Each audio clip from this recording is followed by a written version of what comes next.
Kuna watu choices zao hapa, hili ni jema, hili ni ovu.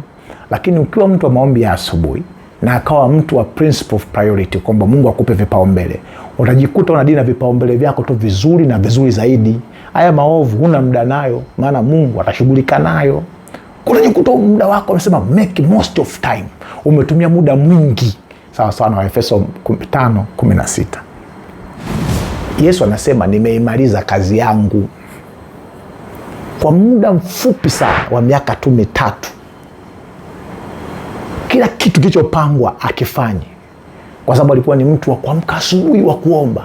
Yesu alimaliza kazi yake akiwa katika msalaba wa Calvary, akasema imekwisha, mission accomplished, nilichotumwa kufanya kimemalizika. Je, wewe vitu vyako siku inapoisha una uthubutu kusema kazi ulionipa Bwana siku ya leo imeisha? Au ni wale ambao wamebakiza viporo kwamba tutaendelea kesho? Je, wewe una uthubutu wa kusema imekwisha unapomaliza mwaka wa 2025 kwamba yale ambayo Mungu umenipa kufanya yamemalizika, imekwisha, na kushukuru Mungu? Ni kwa sababu wakati mwingine wenda ulikuwa hujajua hii inaitwa principle of priority.